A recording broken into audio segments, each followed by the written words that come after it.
வணக்கம். Mutual ஃபண்ட்ஸ்ல invest பண்ணலாம்னு நினைக்கும் போது நூத்துக்கணக்கான ஆப்ஷன்ஸை பார்த்து எதுல முதலீடு பண்றதுன்னு ஒரு கன்ஃபியூஷனா இருக்கா? டோன்ட் வரி, உங்க குழப்பத்தையெல்லாம் தீர்க்கறதுக்கு தான் இந்த செஷன். வாங்க தெளிவா பார்க்கலாம். நூத்துக்கணக்கான மியூச்சுவல் ஃபண்ட் திட்டங்கள் இருக்கு. இதுல நம்ம பணத்துக்கு எது சரி, எது தேர்ந்தெடுக்கிறதுன்னு ஒரு பெரிய குழப்பம் வரும் தானே. உண்மையை சொன்னா ஏதோ ஒரு பெரிய காட்டுக்குள்ள வழி தெரியாம மாட்டிக்கிட்ட மாதிரி ஒரு ஃபீலிங் வரும். ஒரு மியூச்சுவல் ஃபண்ட் டிஸ்ட்ரிபியூட்டரா இந்த குழப்பத்திலிருந்து உங்களை வெளியே கொண்டு வந்து ஒரு தெளிவான பாதையை காட்டுறது தான் என் வேலை.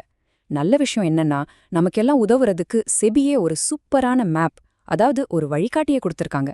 அதை வச்சு நம்மளோட இன்வெஸ்ட்மெண்ட் பயணத்தை ரொம்ப நம்பிக்கையோட ஸ்டார்ட் பண்ணலாம். சரி, அந்த மேப்ல நம்ம முதல்ல பார்க்க போறது டெட் ஸ்கீம்ஸ்.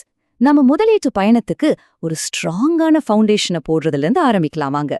பாருங்க, இங்க நம்மளோட நோக்கம் ராக்கெட் வேகத்துல வளர்றதில்ல, ரொம்ப ஸ்டெடியா ஒரு ரெகுலர் இன்கம் வரணும். அதுதான் சிம்பிளா சொல்லணும்னா, ஒரு பில்டிங்க்கு ஃபவுண்டேஷன் எவ்வளவு முக்கியமோ அதே மாதிரி உங்க மொத்த இன்வெஸ்ட்மெண்ட்டுக்கும் ஒரு சேஃபான ஃபவுண்டேஷனை போடுறது தான் இந்த டெட் ஸ்கீம்ஸோட முக்கியமான வேலை. டெட் ஃபண்ட்ஸ்லேயே பார்த்தீங்கன்னா நிறைய வெரைட்டிஸ் இருக்கு. ரொம்ப பாதுகாப்பான, அதாவது கவர்மெண்ட் செக்யூரிட்டிஸ்ல இன்வெஸ்ட் பண்ற கில்ட் ஃபண்ட்ஸ் இருக்கு. அதே சமயம் கொஞ்சம் ரிஸ்க் எடுத்து அதிக வருமானம் ஈட்டக்கூடிய கார்ப்பரேட் பாண்ட் ஃபண்ட்ஸும் இருக்கு. ஸோ உங்க தேவைக்கு ஏத்த மாதிரி பல ஆப்ஷன்ஸ் இங்கேயும் இருக்கு.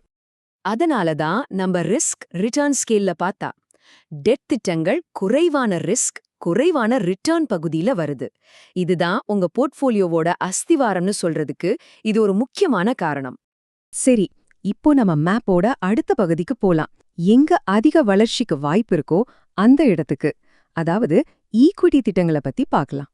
சிம்பிளா சொல்லணும்னா, இதுல உங்க பணம் பெரிய பெரிய கம்பெனிகளோட பங்குகள்ல முதலீடு செய்யப்படும். அதாவது அந்த கம்பெனியோட வளர்ச்சியில நீங்களும் ஒரு பார்ட்னர் ஆகுறீங்க. இதோட ஒரே நோக்கம் லாங் டேர்ம்ல ஒரு பெரிய செல்வத்தை உருவாக்குறது தான். ஈக்விட்டிலையும் நிறைய தேர்வுகள் இருக்கு. இந்தியாவோட டாப் கம்பெனிஸ்ல இன்வெஸ்ட் பண்ண லார்ஜ் கேப் ஃபண்ட்ஸ், அடுத்து நல்லா வளரக்கூடிய மிட் சைஸ் கம்பெனிஸ்க்கு மிட் கேப் ஃபண்ட்ஸ், அப்புறம் அதிக ரிஸ்க் எடுத்து அதிக ரிட்டர்ன்ஸ் எதிர்பார்க்கறவங்களுக்கு ஸ்மால் கேப் ஃபண்ட்ஸ்னு உங்க ரிஸ்க் எடுக்கிற திறனுக்கு ஏத்த மாதிரி நீங்க சூஸ் பண்ணிக்கலாம். இப்ப நம்ம ரிஸ்க் ரிட்டர்ன் ஸ்கேல்ல பாத்தீங்கன்னா, ஈக்விட்டி திட்டங்கள் அதிக ரிஸ்க் அதிக ரிட்டர்ன் பகுதியில இருக்கு. அதிக ரிட்டர்ன்ஸ் கிடைக்கும்போது அது கூடவே அதிக ரிஸ்க்கும் இருக்குங்கிறத நாம மறக்கக்கூடாது. அச்சா, இப்போ உங்களுக்கு பாதுகாப்பும் வேணும், அதே சமயம் வளர்ச்சியும் வேணும்னா என்ன பண்றது? அதுக்கு ஒரு நடுநிலையான பாதை இருக்கு. அதுதான் ஹைபிரிட் திட்டங்கள். இது ஒரு பர்ஃபெக்ட் மிக்ஸ் மாதிரி. பங்குகள் மூலமா கிடைக்கிற வளர்ச்சியோட பலனும் வேணும், அதே சமயம் பத்திரங்கள் மூலமா கிடைக்கிற பாதுகாப்பும் வேணும்னு நினைக்கிறவங்களுக்காகவே இது டிசைன் பண்ணப்பட்டிருக்கு. இங்க ஒரு முக்கியமான விஷயம் என்னன்னா, ஹைபிரிட் ஃபண்ட்ஸ்லயே உங்களுக்கு ஆப்ஷன்ஸ் இருக்கு.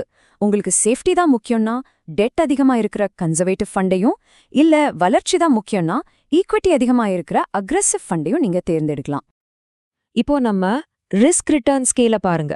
ஹைபிரிட் திட்டங்கள் டெட் மற்றும் ஈக்விட்டிக்கு நடுவுல ஒரு மாடரேட் ரிஸ்க் ரிட்டர்ன் பாதையில இருக்கிறத நீங்க பார்க்கலாம். சோ ஒரு டிஸ்ட்ரிபியூட்டரோட வேலையா இதுதான். உங்க தேவை என்ன, உங்க இலக்கு என்ன, எவ்வளோ ரிஸ்க் எடுக்க முடியும்னு எல்லாத்தையும் புரிஞ்சுக்கிட்டு இந்த மேப்ல உங்களுக்கு சரியான பாதையை காட்டணும். அதுதான் எங்களுடைய முக்கியமான பொறுப்பு. இந்த 3 முக்கியமான கேட்டகரிஸ் இல்லாம சில குறிப்பிட்ட தேவைகளுக்காக செபி இன்னும் 2 ஸ்பெஷல் கேட்டகரிஸை உருவாக்கியிருக்கு. இந்த 2 வகைகளையும் சிம்பிளா பார்க்கலாம்.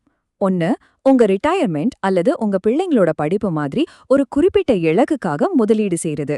இன்னொன்னு, மார்க்கெட்டோட போக்க அப்படியே ஃபாலோ பண்ற இண்டெக்ஸ் ஃபண்ட்ஸ் மாதிரி திட்டங்கள்.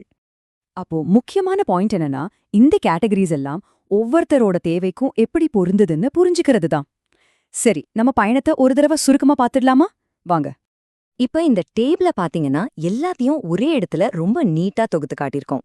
நீங்க ரொம்ப சேஃபா இன்வெஸ்ட் பண்ணணும்னு நினைக்கிறவரா, இல்ல கொஞ்சம் ரிஸ்க் எடுக்கலாம்னு நினைக்கிறவரா, இல்ல நல்லாவே ரிஸ்க் எடுத்து அதிக வருமானம் வேணும்னு நினைக்கிறவரா, இத பொறுத்து டெட், ஹைபிரிட் இல்ல ஈக்விட்டியில எது உங்களுக்கு செட் ஆகும்னு நீங்களே ஈஸியா முடிவு பண்ணிடலாம். சரி, இப்ப நீங்க அடுத்து என்ன செய்யணும்? உங்க முதலீட்டு பயணத்தை ஆரம்பிக்க இதோ 3 சிம்பிள் ஸ்டெப்ஸ். முதல்ல உங்க கோல்ஸ் என்னன்னு முடிவு பண்ணுங்க.